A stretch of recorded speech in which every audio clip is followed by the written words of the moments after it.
하나님 말씀 봅니다. 구약성경 사무엘상 5장에 기록된 말씀.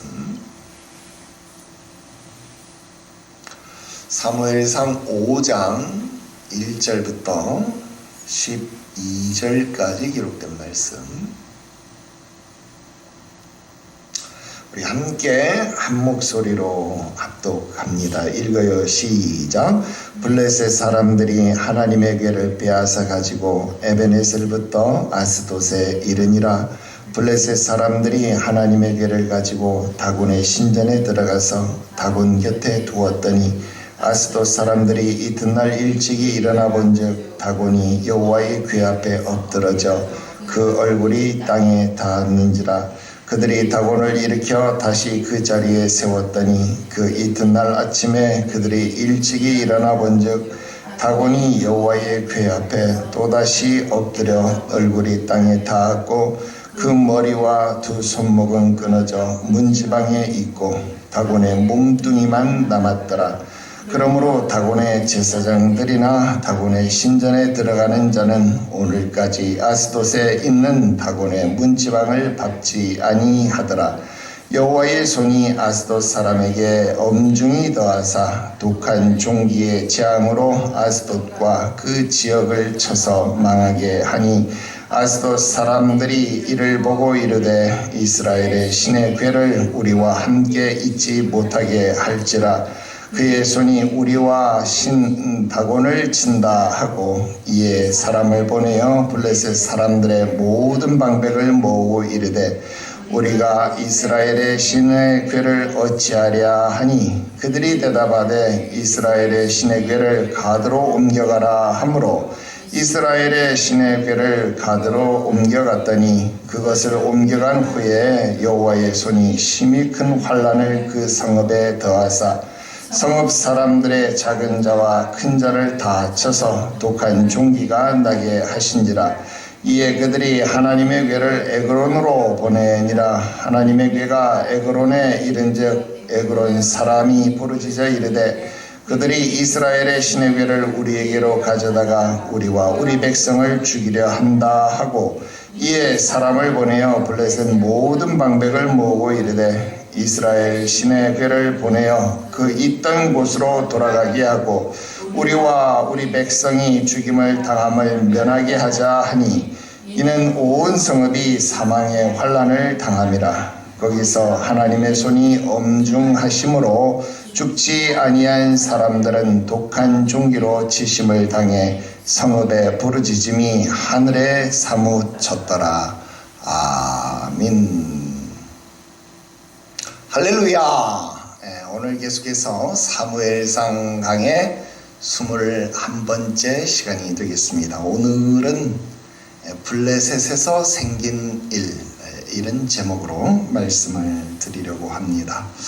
오늘도 계속해서 언약궤 그리고 그 언약궤와 관련되어진 사람들의 이야기를 여러분들에게 전해드리고 있습니다.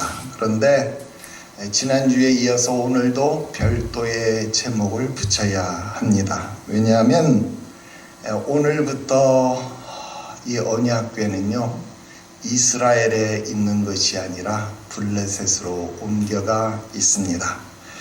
그래서 이스라엘이 전쟁에서 패하고요 그 소중한 언약궤를 빼앗겨 버렸습니다. 이 전쟁의 노획물이 되어진 언약궤는요 속절없이 블레셋으로 흘러갔습니다. 그래서 오늘은 언약궤가 블레셋으로 가서 벌어진 사건에 대해서 말씀을 드리려고 합니다. 분량은 12절밖에 되지 않는 내용이지만 해야 될 이야기가 참 많습니다. 과연 오늘 1시간 안에 다 끝낼 수 있을지 의문입니다만 오늘도 빠르게 살펴보도록 합시다. 첫 번째는요 성막의 파괴에 대해서 말씀을 드리려고 합니다. 여러분 지금 우리가 읽었던 이 5장 특히 5장에서 1절에 기록된 말씀은요 굉장히 세심한 주의를 필요로 합니다. 1절은 짧지만요 많은 이야기를 내포하고 있습니다. 이 아벡 전투에서 패하고요, 언약궤를 빼앗겼을 때 블레셋은 아마도 이 실로가 있는, 그러니까 성막이 있는 이 실로까지 침범을 했다라고 보여집니다. 예레미야서 7장 12절, 그리고 예레미야서 26장 6절 9절, 그리고 시편 78편 60절부터 64절까지 기록된 말씀을 우리가 같이 연계해서 이렇게 쭉 살펴보면, 지금 시간이 있으면 다 찾아서 읽어볼 텐데 읽는 건 생략하고요, 어쨌든 이 내용들을 같이 이렇게 곁들여서 우리가 살펴보면요, 하나님은 이 블레셋 사람들이 에베네셀에서 이스라엘을 맞아서 전쟁을 했을 때 그들이 북서쪽으로 돌아서 이 실로까지 침범을 했다라고 하는 것을 우리가 생각을 해볼 수 있습니다. 왜냐하면 지금 1절에 보니까요, 블레셋 사람들이 이 하나님의 궤를 옮겨가기 시작한 것이 어디입니까? 에베네셀부터 시작해서 자신들의 본거지라고 할 수 있는 아스돗까지 이것을 옮겨갔다, 그렇게 이야기를 했습니다. 성경에는 지금 이때의 상황이 기록되어지지 않았어요. 왜 기록되어지지 않았느냐? 당연히 기록할 수 없죠. 왜? 성소가 파괴되었거든요. 여러분, 성소가 파괴되어진 내용들을 지금 여기에서 기록할 수 없잖아요. 여러분, 예루살렘 성전이 파괴되어질 것에 대해서 예언한 내용들은 기록되어져 있지만 그 성전이 파괴되어지고 어떻게 유린당하고, 여러분, 그런 내용이 성경에 기록되어져 있습니까? 기록되어지지 않았다라는 것입니다.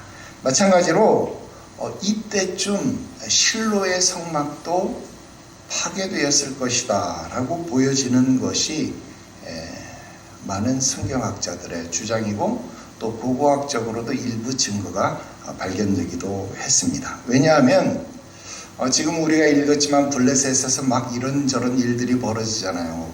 우리 도저히 이 언약궤를 못 받겠다. 그러니까 여러분, 다시 이 언약궤를 실어서 이스라엘에게로 돌려보낸다 이 말이에요. 그런데 이 언약궤가 돌아오는데 실로로 보내지 않습니다. 왜 실로로 보내지 않을까요? 실로의 성소가 없기 때문입니다.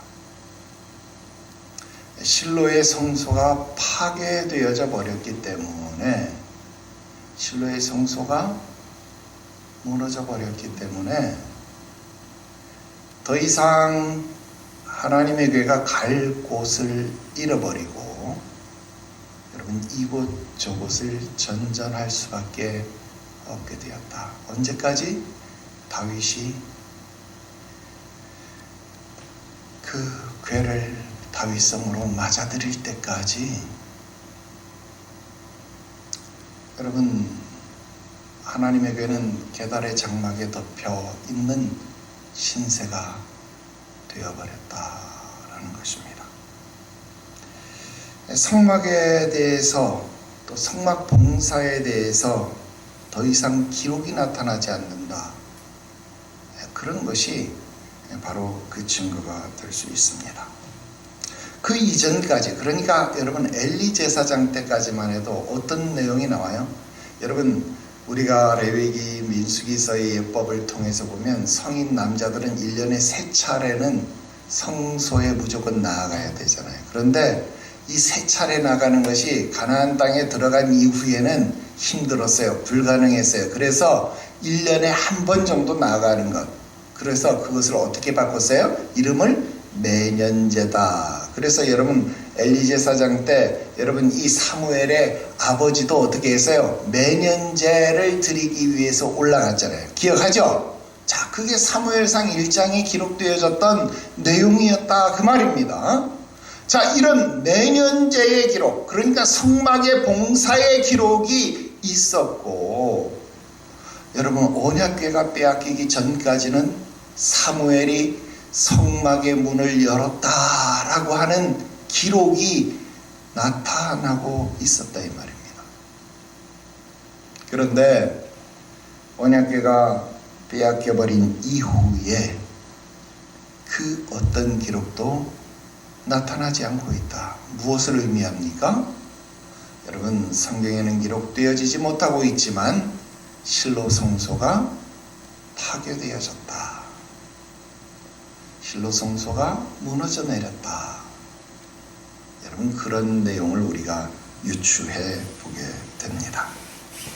여러분 이처럼 하나님의 교회가 회파되는 것은요, 사사기서의 결론 무엇입니까? 이스라엘이 하나님을 잊어버린 결과다. 여러분 우리 사사기서 공부할 때 잊어버리다 라는 동사 배웠죠. 사카흐라는 동사 배웠습니다. 여러분 사카흐라는 동사 그 기본 뜻이 뭐라고요? 잘못 놓다라는 거예요. 여기 놔야 될 것을 여기 놓지 않고 여기다 놓는 것, 이게 샤카흐잖아요. 여러분 하나님을 우리 마음의 중심, 마음의 보좌에 하나님을 놓아야 되는데 내 마음의 보좌에 하나님이 있는 것이 아니라 내 마음에 다른 것이 자리를 잡는 것, 그것이 샤카흐입니다. 그게 우상이에요. 내 마음에 하나님이 계시지 아니하고 하나님을 바깥 다른 곳에 두니까 하나님이 잊어버리는 거예요. 하나님을 망각해버리는 거예요. 하나님을 잊어버린 결과가 무엇입니까?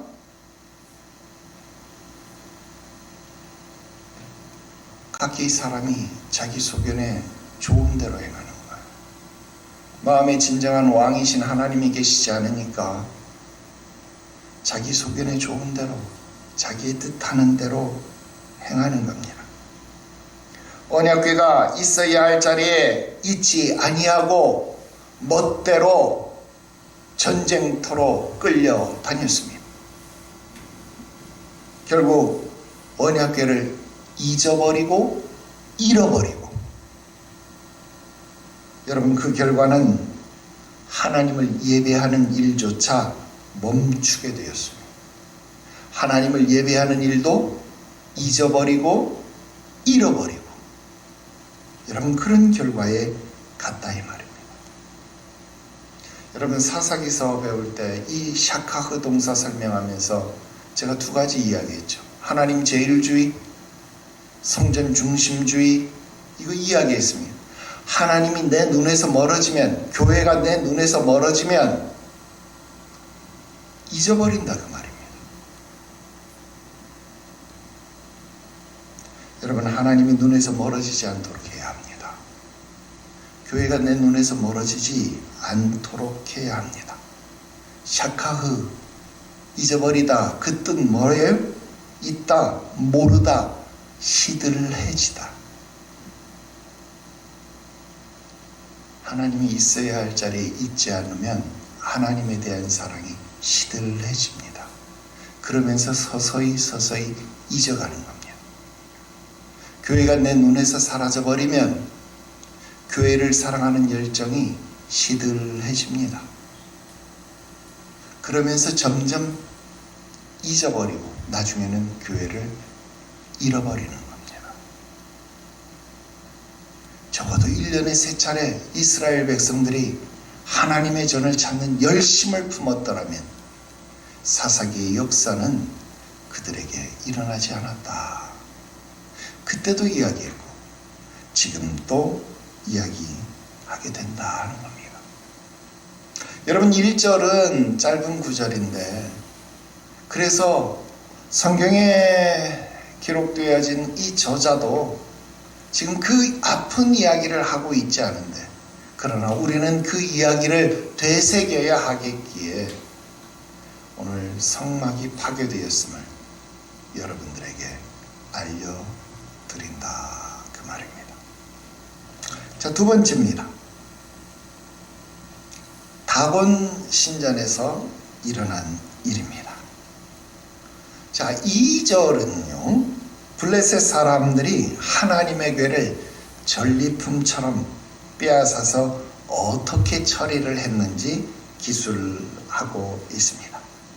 자, 그들은 하나님의 괴를 다곤 신전에 안치를 했어요. 자, 고대 근동의 전쟁 관습을 보면요, 전쟁에서 승리한 자는 이 패배한 자가 섬기는 신을 빼앗아 가지고 그 패배한 자가 섬기는 신을 빼앗아 가지고 자기가 섬기는 신의 신전에다가 안치를 했어요. 갖다가 세워놨다, 그 말입니다.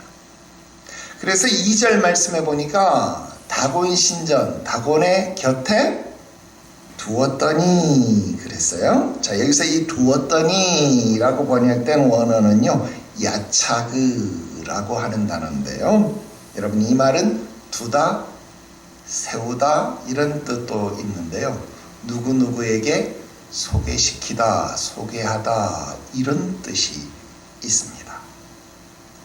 즉, 지금 이 패배한 신을 승리한 신에게 소개시키는 겁니다. 그 앞에 세워두는 겁니다. 그래서 여러분, 이거 꼭 이런 것까지 얘기해야 되는지 모르겠지만, 여러분, 마치 이 둘 신을 합방을 시키는 것처럼, 그래서 둘이 부부가 되게 하는 것처럼, 그래서 이 패배한 신이 가지고 있는 힘을 승리한 신이 그 힘을 흡수하는 거예요. 어린이들 만화 영화 같죠? 그 패배한 신의 힘을 흡수해서 오히려 이 승리한 신의 힘이 더 강력해지는 거예요. 여러분, 고대인들이 이런 미신, 이런 풍습, 이런 사상적 체계, 이런 우주관을 가지고 있었어요. 그래서 지금 하나님의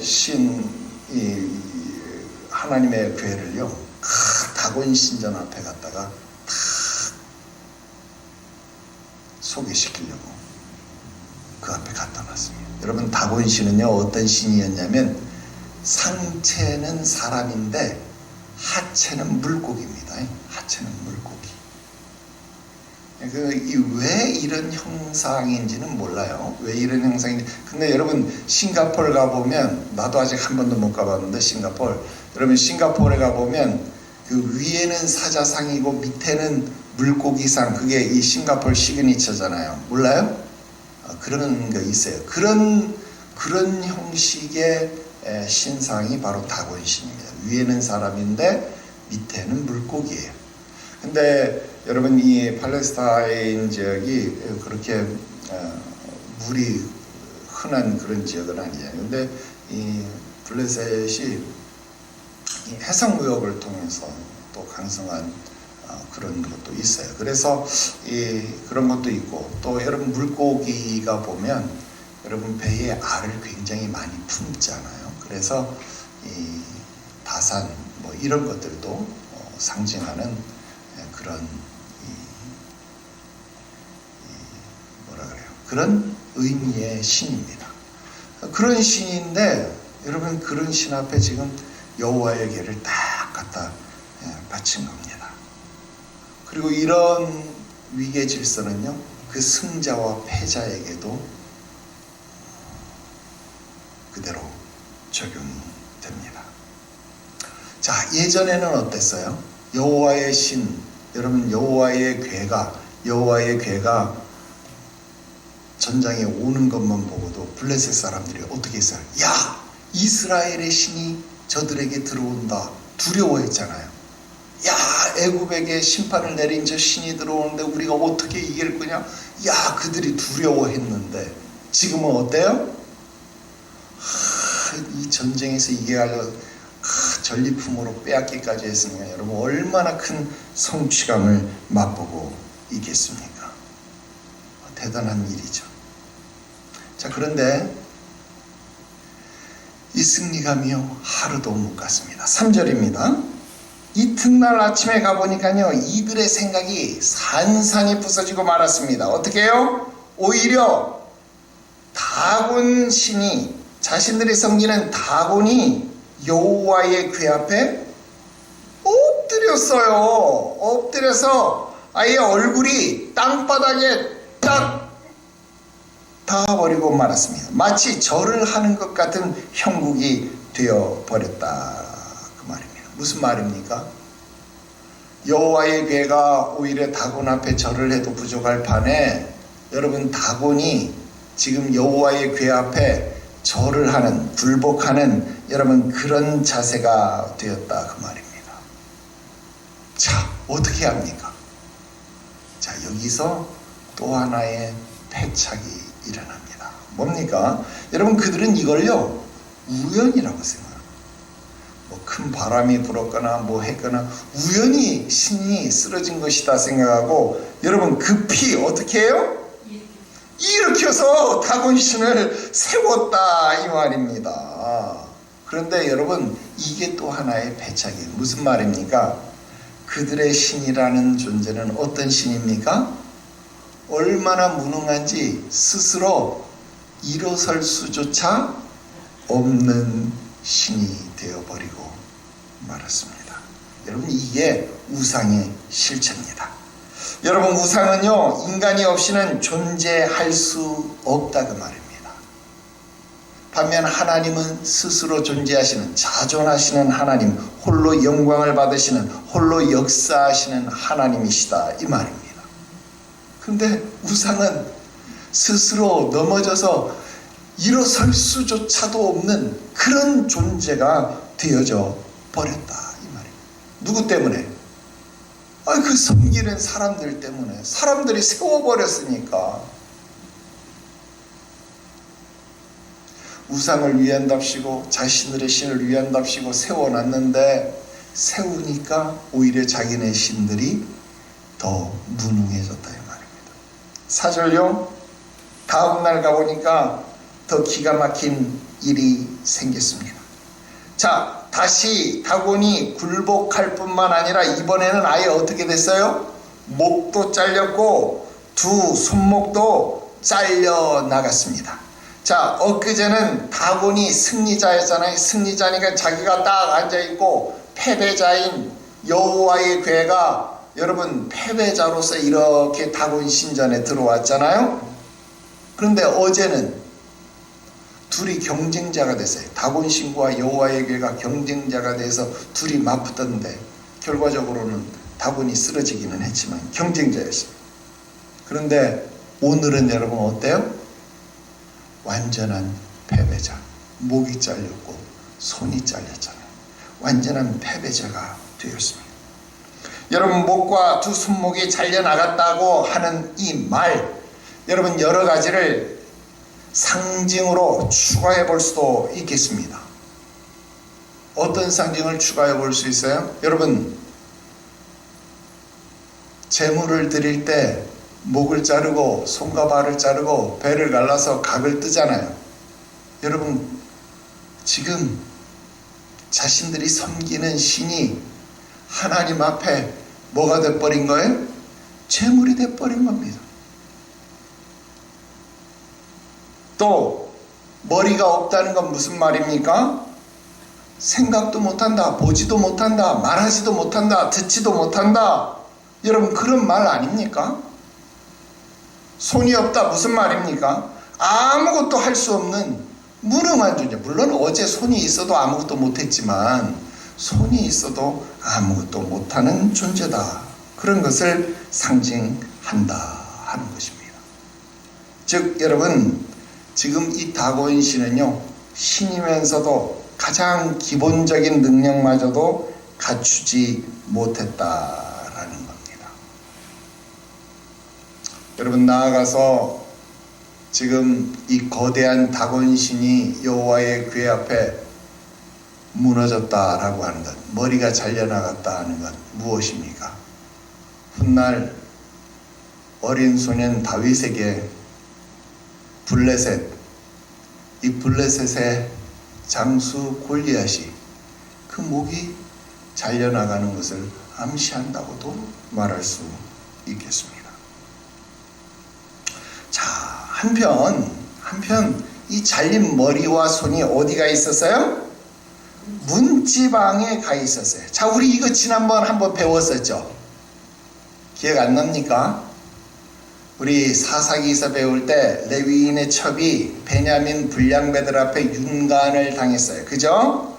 그때 이 기브아 노인의 집에서 그 기브아 노인의 집에 돌아왔을 때 이 여인이 집에 들어오지도 않고 그 두 손목을 이 문지방 위에 올려놓은 상태로 죽었잖아요. 기억합니까? 아침에 이 레위인이 자기 첩 툭툭 발로 차면서 일어나라 가자.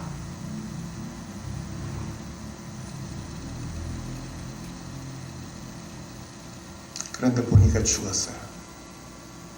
제가 그때 설명했죠. 왜 이 레위인의 첩이 들어오지 않고 문지방에 두 손을 올려놨어요?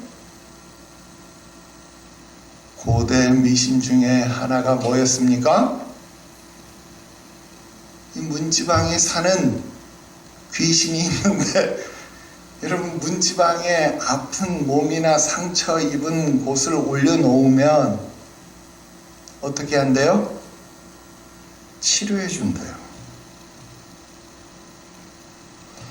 그리고 그 손목을 붙잡고 도와준다고, 치료해 준다고 그렇게 믿었습니다. 그러니까 지금 하나님이 블레셋의 다곤신을 조롱하는 거죠. 야, 너희의 신, 잘린 머리하고 두 손 내가 지금 문지방에 올려놨으니까 야, 이 귀신이 한번 니네 그 신 머리 붙여주고 손 붙여주는지 한번 지켜봐라. 지금 그 말 아닙니까? 자, 그런데 로마서 말씀처럼 여러분, 사람들이 이걸 허망한 것으로 바꿔요. 허망한 것으로. 그날 이후 지금 뭐라고 기록해요? 계속 5절 말씀 보니까 뭐라고 이야기해요? 다곤의 제사장이나 신전에 들어가는 자는 오히려 자기들의 신 다곤을 고쳐준. 그냥 나중에 누군가 이 다곤의 머리를 붙였겠죠. 안 붙였겠어요? 계속 다곤 신을 섬기려면 가서 머리 붙여놔야 될 거 아닙니까? 아무도 없을 때 뭐 제사장이 가서 붙여놨든 누가 가서 붙여놨든 붙여놨을 거 아닙니까? 그러니까 이 다곤의 머리를 붙여주고 손을 붙여준 이 문지방 신들에게, 귀신들에게 감사해서 그 문지방을 밟지 않고 다니더라 이 말이에요. 펄쩍펄쩍 거기를 뛰어넘어 다녔다 이 말이에요. 그런데 그 풍습이 언제까지 내려왔다고요? 스바냐 시대까지. 그래서 스바냐 1장 9절에 그날의 문턱을 뛰어넘어서 포악과 거짓을 자기 주인의 집에 채운 자들을 내가 벌하리라. 그때도 읽어드렸죠. 여러분, 스바냐가 어느 시대 사람이라고요? 하박국 시대와 동시대 사람이라고요. 유다왕 요시야 시대 사람입니다. 여러분, 정말 어이가 없죠? 하나님이 직접 그 허황됨을 증명까지 해 주었는데도 불구하고 여러분, 이런 미신이 언제까지? 하박국 시대, 그러니까 왕국 시대 말기까지 이 풍습이 전달됐다 이 말입니다. 여러분, 기가 막힐 노릇 아닙니까?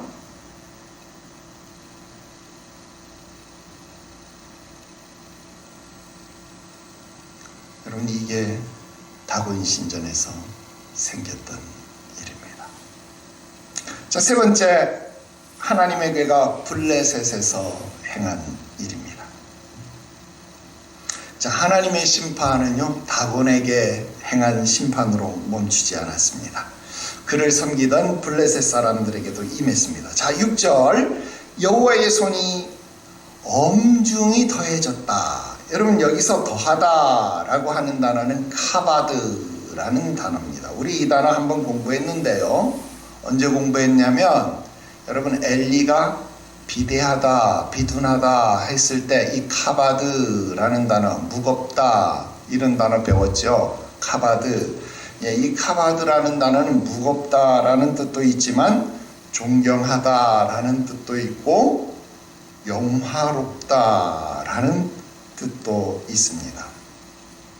근데 이 카바드라는 뜻의 이 단어의 어근이 카봇입니다. 카봇.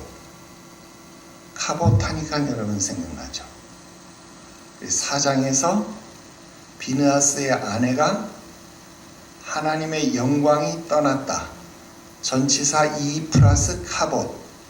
영광이 카봇인데 이는 전치사니까, 부정 전치사니까 영광이 없다. 영광이 떠났다. 그래서 그 자식의 이름을 이가봇 그랬다 이 말이에요. 그죠? 자, 이가봇, 하나님의 영광이 이스라엘에게서 떠났다. 그런 의미로 이가봇 그렇게 지었는데 지금 6절에서 보니까 그 단어를 그대로 쓰고 있는 겁니다. 여호와의 손이 엄중히 그들에게 카봇했다. 그들의 하나님의 손이 그들에게 영광을 드러냈다. 영광을 나타냈다. 그 말입니다. 자, 여호와께서는 자, 이스라엘에게서 이스라엘 입장에서 보면 지금 언약궤가 떠났으니까 비느하스 아내 말처럼 영광이 이카봇, 영광이 떠난 거죠. 그죠? 자, 그런데 블레셋 사람 입장에서 보니까 지금 영광이, 여호와의 손이 여러분 블레셋 사람들 있는 아스돗에 엄중히 그 손이 카봇했다는 거예요. 영광이 드러났다 이 말입니다. 여러분 놀라운 일이죠. 영광이 드러났는데 여러분 하나님의 영광이 신실한 자들에게는 축복이지만요, 죄인들에게는 하나님의 영광의 빛이요 심판입니다.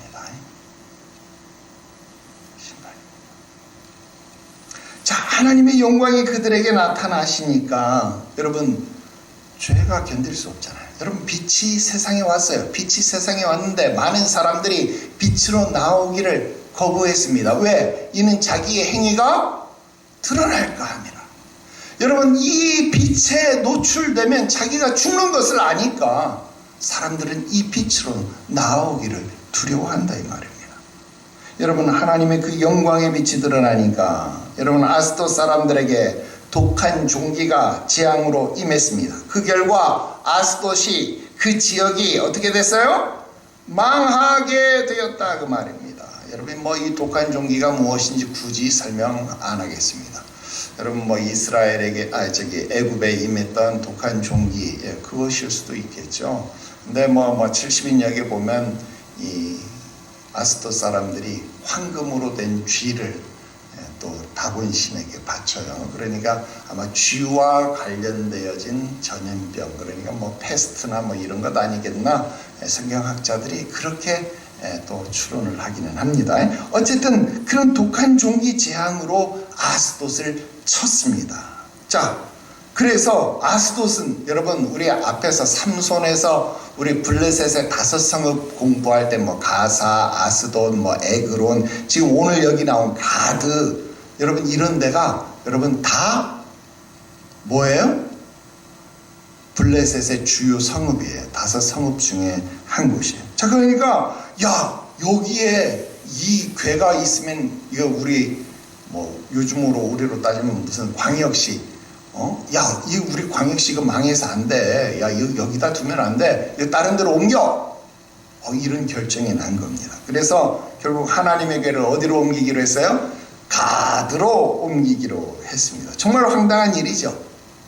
자, 하나님의 영광이 나타났고 다곤 신에게 심판이 내려져서 여러분 누가 참신이고 누가 거짓 신인지가 드러났잖아요.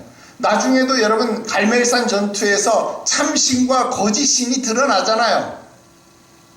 참신과 거짓신이 드러나면 사람들이 여러분 거짓신을 버리고 참신을 섬겨야 되는 게 당연한 것 아닙니까? 그런데 그들은 뭐라고 말하는 거예요? 우리는 다곤을 치는 이 여호와의 궤를 여기다 두면 안 돼. 우리는 다곤을 버릴 수가 없으니까 저 궤를 보내. 여러분 진짜 힘이 세고 진짜 살아있는 이 신, 이 하나님의 궤를 보내라는 거예요. 여러분 이게 이해가 되는 일입니까? 이해가 안 되는 일이죠. 여러분 이게 우상숭배입니다. 여러분 이게 미혹하는 거예요.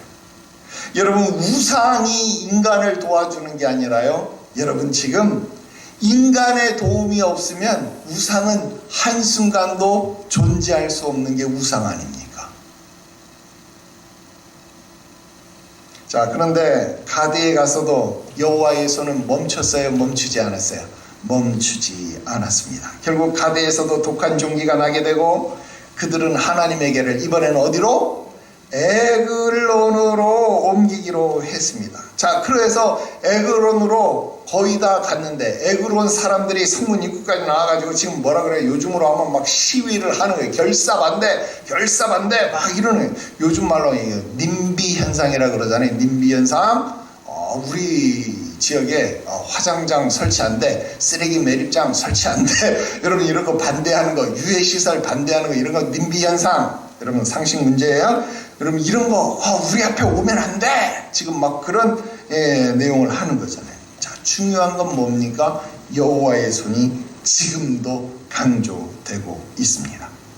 여러분 다곤의 그 손은 잘려 나갔지만 여호와의 손은 멈추지 않고 일을 했습니다.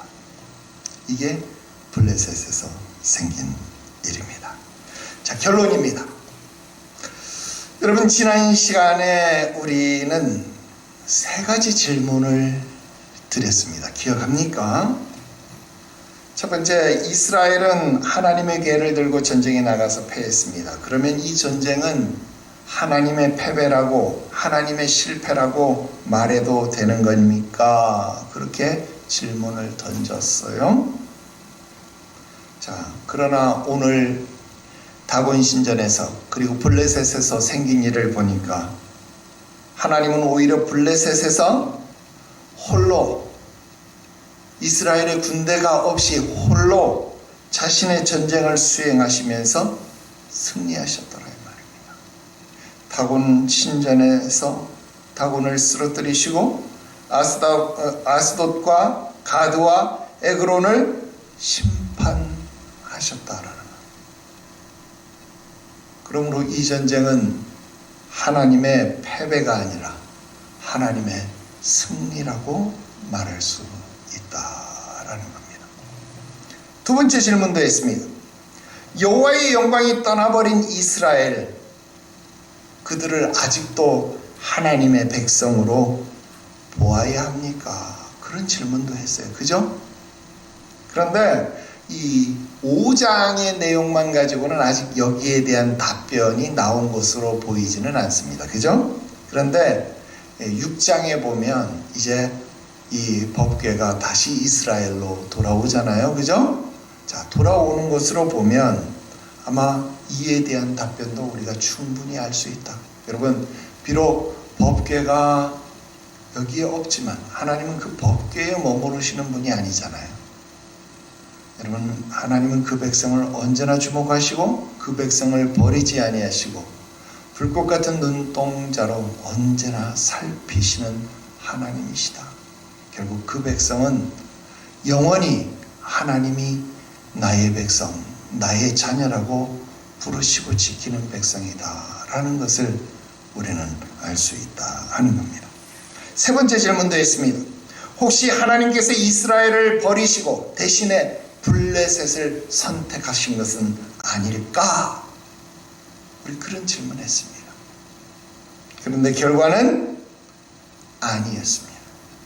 하나님은 이스라엘을 버리신 것이 아니라 오히려 이스라엘을 사랑하셨기에 이스라엘을 대신해서 친히 원수를 갚으셨다라고 하는 것을 우리는 볼 수 있었습니다. 그렇습니다. 여러분, 그 어떤 질문으로 하나님과 우리 사이를 떼어놓으려 해도 하나님과 우리 사이를 떼어놓을 수 없습니다. 찬송가 가사처럼 우리는 주님을 늘 배반하지만 주님은 결단코 우리를 배반한 적이 없으시다 하는 것입니다. 특별히 돌아오는 주일은 종료주일이고 이어서 고난주간이 시작됩니다.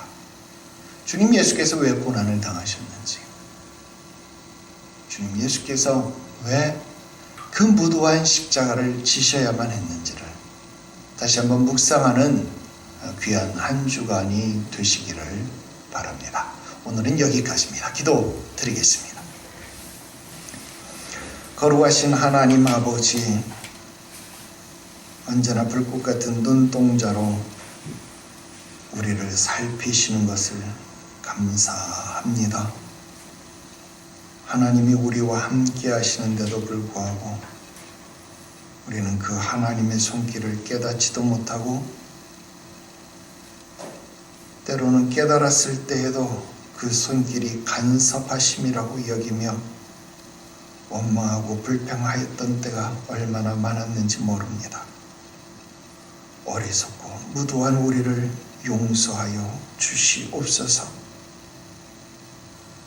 내 눈에서 내 마음의 보좌에서 주님을 놓치는 일이 없게 하여 주시옵시고 언제나 주만 바라보며 주를 더 사랑하는 자, 그 사랑이 날마다 더 뜨겁게 불타오르는 우리가 되게 하시고 우리 가정이 우리 교회가 될 수 있게 하시옵소서. 주님 예수가 날 사랑하셨사오니 이제 나도 주님 예수를 사랑하며 저 천국을 기쁨으로 걸어가게 하시옵소서. 좁은 길이라도 십자가라도 지고 가게 하시옵소서. 거룩하신 예수님의 이름으로 기도드리옵나이다. 아멘. 우리 좋으신 하나님 찬송 부르면서 준비한 예물 봉헌해 드립니다. 좋으신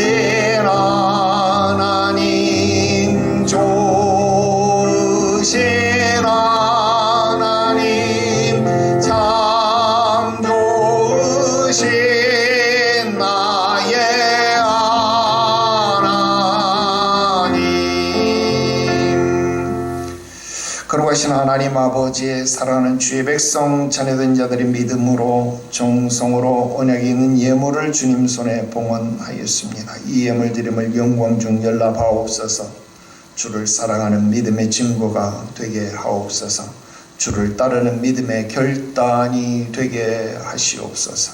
언제든 어디에서든 주를 바라봄이 멈추어지지 않게 하시고 놓쳐짐이 없게 하시옵소서. 생애를 복주시고 주께서 사랑하시며 지키시며 바라보시는 주의 자녀들 되게 하옵소서.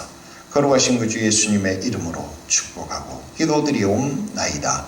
아멘. 이제는 주 예수 그리스도의 구속하신 은혜와 하나님 우리 아버지의 크신 사랑하심과 보혜사 성령님 내주하시고 충만하시고 역사하시고 교통하심이 언제나 주의 사랑 안에 살기를 소망하는 주의 백성들 머리 위에, 가정 위에, 생애 위에 이제로 영원 무궁토록 함께 계실지어다. 아멘.